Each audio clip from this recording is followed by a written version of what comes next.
దేవునికి స్తోత్రములు. దేవుని బిడ్డలారా, అందరూ క్షేమంగా ఉన్నారండి. ప్రభువైన యేసుక్రీస్తు వారి యొక్క ఉన్నత నామములో అందరము క్షేమంగా ఉన్నామంటే దేవుని కృప. ఈరోజు దేవుని వాగ్దానం మొదటి దినవృత్తాంతముల గ్రంథము 22వ అధ్యాయము 13వ వచనం. నీవు వృద్ధి పొందుదువు, ధైర్యము తెచ్చుకొని బలముగా ఉండుము. హల్లెలూయా. నీవు వృద్ధి పొందుతావు. క్షీణించిపోతున్నది జీవితం. అమ్మో, ఇబ్బందులు, శ్రమలు, ఏం చేయాలో తోసని పరిస్థితుల్లో చాలా సతమతమైపోయి మనశ్శాంతి లేక బాధపడుతున్నావేమో. అయితే దేవుడు అంటున్నారు, నీవు వృద్ధి పొందుతావు, అంచెలంచెలుగా ఆశీర్వదింపబడతావు, దీవింపబడతావు. ఎప్పుడు అనగా దానికి సమయం నీకు తెలియదు, నాకు తెలియదు, దేవునికే తెలుసు. దేవుడు తన పిల్లలను వృద్ధి పొందించే దేవుడు. శాశ్వత ప్రేమతో మనల్ని ప్రేమిస్తూ మనల్ని ఆదుకొని ఆదరించేటువంటి దేవాతి దేవునికి మనం ఎంతో కృతజ్ఞులం. చూడండి, నేల నాటబడినటువంటి సిగురు వృద్ధి పొందినట్లుగా నిన్ను దేవుడు వృద్ధిలోనికి తెస్తారు. అవునండి, చిన్న మొక్కను మనం నాటినప్పుడు అది ఎంతగానో పెద్దదై చక్కటి కాపు కాస్తూ ఉంటుంది. ఎంత అద్భుతము. కాబట్టి మన దేవునికి మనం భయము, భక్తి, విశ్వాసం కలిగి ఉంటే నీ వృద్ధిలోకి వస్తావు.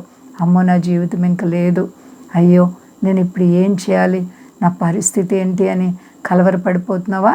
ప్రియ సహోదరి, సహోదరా, మనశ్శాంతి లేదా, నెమ్మది లేదా, శోధనలు, బాధలు, కష్టాలు, ఆత్మీయ జీవితంలో విశ్వాసులు కూడా వస్తాయి, పోరాటాలు వస్తాయి.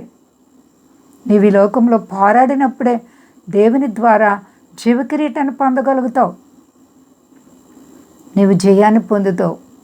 ప్రియబిడ్డ, శోధనలు, బాధలు వచ్చినప్పుడు అధైర్యపడే పని లేదు. చీకటి నిన్ను ఆవరించిందా, నిన్ను ఇబ్బంది పెడుతుందా?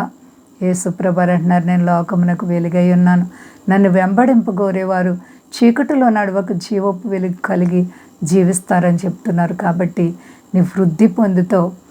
చక్కగా దేవుని దగ్గర ధైర్యం తెచ్చుకొని బలంగా ఉండు. ధైర్యం తెచ్చుకో, బలంగా ఉండు. బలపరిచే దేవుడు నీ ప్రభు, స్థిరపరిచే దేవుడు నీ ప్రభు.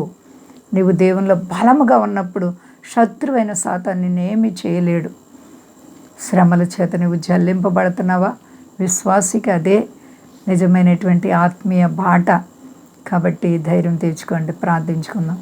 ప్రేమ నమ్మకమైన మా తండ్రి, అవును ప్రభా, ఇదిగో మరి మీరు కష్టాలు వచ్చినప్పుడు కృంగిపోకుండా ధైర్యంగా ఉండండి అని వాగ్దానం చేస్తున్నావు తండ్రి. వృద్ధి పొందిస్తానని వాగ్దానం చేస్తున్నావు. ఎంత గొప్ప దేవుడు. సర్వ ప్రపంచాన్ని చల్లగా కాపాడండి. విదేశ స్వదేశాల బిడ్డలను కాపాడండి. మా దేశాన్ని, దేశ నాయకులను కాపాడండి. అయ్యా, మీ దాసులను కాపాడండి ప్రభువా. సమస్త దేశాలని కాపాడండి. గొప్ప దేవ, ఎవరి కష్టాల్లో, ఇబ్బందుల చేత మనశ్శాంతి లేక బాధపడుతున్నారు, ఆ బిడ్డలకి యేసు నామములో విడుదల కలుగును గాక. సమస్తానికి అధిపతివి నాయనా. నెమ్మది, సంతోషం ప్రతి బిడ్డకు దయచి ఆశీర్వాదాలు ఇప్పుడే దిగి వచ్చును గాక. కృపామయుడ, ప్రతి విధమైన కీడిప్పుడే తొలగిపోవును గాక. ప్రతి బిడ్డలకు నెమ్మది ఇవ్వండి ప్రభు. అంచెలంచెలుగా హెచ్చించి మహిమ పొంది శక్తి కలిసేనామని నడుచున్నాను తండ్రి. ఆమె. అందరికీ వందనాలండి. మా కొరకు, పరిచయం కొరకు అందరూ ప్రార్థించండి. ప్రభువారు మిమ్మల్ని, మీ బిడ్డలను, మీ కుటుంబాలను దీవించి ఆశీర్వదించును గాక. ఆమె.